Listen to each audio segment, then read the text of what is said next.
قیامت کی بڑی علامت دجال کا نکلنا ہے۔ احادیث مبارکہ میں دجال کا ذکر بڑی وضاحت سے آیا ہے، اور کمال کی بات یہ ہے کہ ہر نبی علیہ الصلوۃ والسلام نے دجال کے فتنے سے اپنی امت کو ڈرایا ہے۔ دجال ابھی آیا نہیں ہے اور کسی کو پتہ نہیں ہے کہ اس وقت وہ کہاں ہے، لیکن روئے زمین پر ایک صحابی ایسے گزرے ہیں جنہوں نے دجال کو دیکھا بھی ہے، اس سے ملاقات بھی کی ہے اور اس سے بات چیت بھی کی ہے۔ ایک مرتبہ پیارے آقا علیہ الصلوۃ والسلام نے اچانک اپنے صحابہ کرام کو جمع فرمایا اور خطبہ دینے کے لیے ممبر پر تشریف فرما ہو گئے۔ تو نبی کریم علیہ الصلوۃ والسلام نے فرمایا کہ تمیم داری نے مجھے بتایا کہ وہ 30 افراد تھے اور ایک شپ میں، ایک کشتی میں سفر کر رہے تھے کہ طوفان آ گیا اور وہ بھٹک گئے۔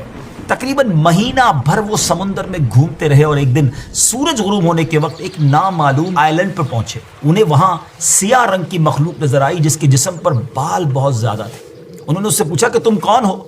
اس نے کہا میں جاسوس ہوں، تو کہا کہ ہمیں اپنے بارے میں کچھ بتاؤ۔ اس نے کہا کہ نہ میں تمہیں کچھ بتاؤں گا نہ تم سے کچھ سنوں گا، تم اس بت خانے میں جاؤ، وہاں ایک شخص تمہارا بڑی بے چینی سے ویٹ کر رہا ہے، وہی تمہیں کچھ سنائے گا بھی بتائے گا بھی۔ پھر وہ سب اندر چلے گئے۔ وہاں ایک شخص سختی کے ساتھ زنجیروں میں جکڑا ہوا تھا۔ اس نے پوچھا کہ تم لوگ کون ہو اور کہاں سے آئے ہو؟ جواب دیا کہ شام سے آئے ہیں۔ اس نے پوچھا کہ عرب کا کیا حال ہے؟ اور ایک شخص وہاں پیدا ہونا تھا، اس کا کیا حال ہے؟ یعنی نبی پاک علیہ الصلوۃ والسلام کے بارے میں پوچھا۔ صحابہ کرام نے کہا کہ وہ اچھے حال میں ہیں اور ابتدا میں ان کی مخالفت ہوئی، مگر اب تو تمام عرب پر وہ غالب ہو گئے ہیں۔ اس نے کہا اچھا زغر کے چشمے کا کیا حال ہے؟ انہوں نے جواب دیا کہ وہ بھی اچھی حالت میں ہے، لوگ اس سے پانی پیتے ہیں، اس سے کھیتی باڑی بھی کرتے ہیں۔ پھر اس نے پوچھا کہ عمان اور بیسان کی کھجوروں کا کیا حال ہے؟ انہوں نے کہا کہ اس میں ہر سال پھل آتے ہیں۔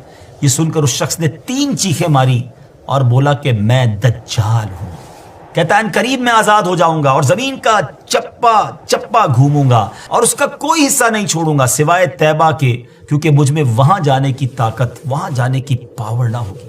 نبی پاک علیہ الصلوۃ والسلام نے فرمایا کہ مجھے بہت خوشی ہوئی کیونکہ طیبہ یہی شہر ہے۔ بعض روایت کی روشنی میں یہ بات بھی کہی جاتی ہے کہ دجال کو حضرت سلیمان علیہ الصلوۃ والسلام نے قید کیا تھا، اور حدیث پاک کے مطابق یہ مشرق یعنی ایسٹ کی سائیڈ موجود ہے۔ دجال کا فتنہ تاریخ انسانی کی ابتدا سے لے کر انتہا تک تمام فتنوں سے بڑا اور خطرناک فتنہ ہے۔ مختلف احادیث میں دجال کا جو حلیہ بتایا گیا ہے وہ یہ ہے کہ دجال ایک جوان مرد ہوگا، لمبا قد ہوگا، جسم بہت موٹا ہوگا، ایک آنکھ سے کانا ہوگا اور ایک کانی آنکھ ایسی ہوگی جیسے پھولا ہوا انگور، اور جبکہ اس کی ایک آنکھ خون آلود ہوگی۔ اس کا سینہ چوڑا ہوگا اور ذرا سا اندر کی طرف دھسا ہوا ہوگا۔ دجال کی پیشانی چوڑی ہوگی اور دونوں آنکھوں کے درمیان کاف فا را یعنی کافر لکھا ہوگا۔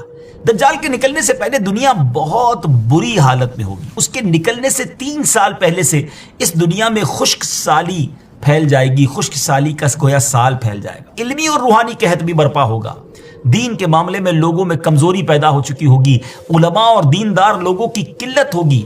تب دجال ایسٹ کی سائڈ سے اصبہان یا خراسان نامی شہر سے نکلے گا اور زمین پر 40 دن رہے گا، جن میں سے ایک دن 1 سال کے برابر ہوگا، اور ایک دن 1 ماہ کے برابر، اور اگلا دن 1 ہفتے کے برابر، جبکہ باقی دن سال کے عام دنوں کی طرح ہوں گے۔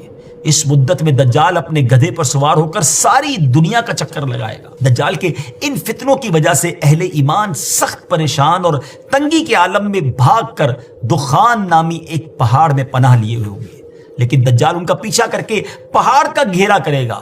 تب اللہ پاک حضرت سیدنا عیسیٰ علیہ نبینا علیہ الصلوۃ والسلام کو نازل فرمائے گا۔ جب حضرت عیسیٰ علیہ الصلوۃ والسلام اس دنیا میں آ جائیں گے تو ان کو دیکھتے ہی دجال ایسے گھلے گا، میلٹ ہوگا، جیسے پانی میں نمک گھلتا ہے، میلٹ ہوتا ہے۔